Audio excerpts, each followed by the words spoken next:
राहुल गांधी ने किसान आंदोलन को लेकर सरकार पर साधा निशाना, कहा पीएम ने पूरे देश को कुएं में धकेला।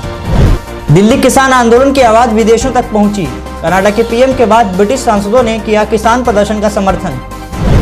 कर्नाटक में लव जिहाद पर कानून, गोहत्या पर पूर्ण प्रतिबंध की तैयारी। उप मुख्यमंत्री ने कहा जल्द लाएंगे विधेयक। विश्व स्वास्थ्य संगठन प्रमुख टेड्रोस अधनोम घेब्रेयेसस का बड़ा बयान, कहा अब कोरोना महामारी खत्म होने का सपना देखना शुरू कर सकती है दुनिया। दादरी में पुलिस और बदमाशों के बीच मुठभेड़, एक बदमाश को लगी गोली, 2 साथी फरार।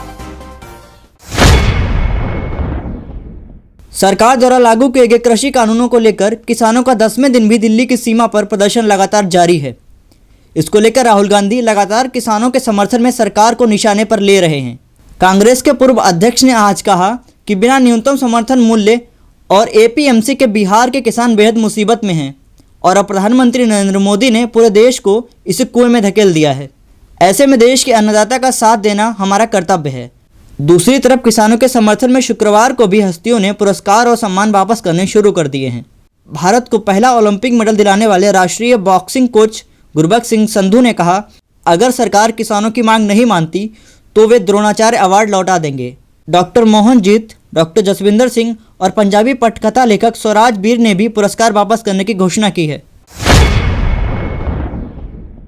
देश में हो रहे किसान आंदोलन को लेकर अब विदेशों से भी समर्थन मिलना शुरू हो गया है। विदेशों के सिख और पंजाबी किसान इस आंदोलन से जुड़ रहे हैं।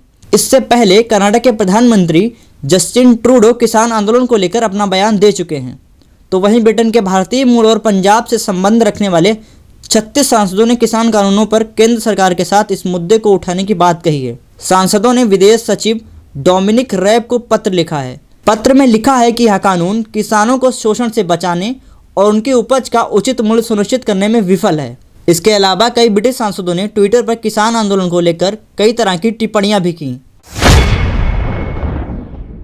देश में इन दिनों लव जिहाद को लेकर राजनीति गरमाई हुई है। अधिकतर भाजपा शासित राज्यों ने इसे लेकर कानून बनाना शुरू कर दिया है। वहीं अब कर्नाटक सरकार ने भी ऐलान कर दिया है कि वह लव जिहाद और गोहत्या पर पूर्ण प्रतिबंध लगाने के लिए विधेयक लाएंगे। कर्नाटक के उप मुख्यमंत्री सीएन अश्वथ नारायण ने कहा, कई राज्य लव जिहाद को लेकर पहले ही विधेयक ला चुके हैं। हम भी लव जिहाद के खिलाफ विधेयक लाने और गोहत्या पर पूर्ण प्रतिबंध लगाने की प्रक्रिया में हैं। इससे पहले कर्नाटक के गृह मंत्री बासवराज बोम्मई लव जिहाद के खिलाफ कानून बनाने की बात कह चुके हैं। इसके लिए उन्होंने आदेश दिया है कि अधिकारी उत्तर प्रदेश में जारी अध्यादेश के बारे में जानकारी जुटाएं। विश्व स्वास्थ्य संगठन प्रमुख टेड्रोस अधनोम घेब्रेयेसस ने कोरोना महामारी को लेकर कहा है कि अब हम महामारी के खत्म होने का सपना देख सकते हैं। इसी के साथ ही उन्होंने चेतावनी देते हुए कहा कि अमीर और ताकतवर देश वैक्सीन को लेकर गरीबों को हाशिए पर ना रखें। उन्होंने आगे कहा है कि वैक्सीन सार्वजनिक वस्तुओं के तौर पर ही हर किसी को समान रूप से बांटी जाएगी, ना कि निजी वस्तुओं के रूप में गिने चुने लोगों को दी जाएगी। वैक्सीन को एक समान तरीके से सभी लोगों को दिया जाएगा ताकि कोई भी व्यक्ति पीछे ना रह जाए।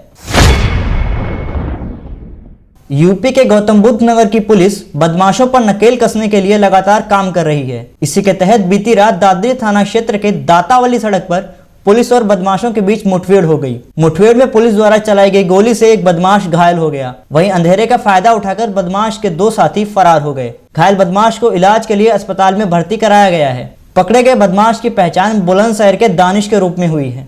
पुलिस को उसके पास से गाजियाबाद से लूटी गई स्विफ्ट कार, तमंचा और जिंदा कारतूस बरामद हुए हैं।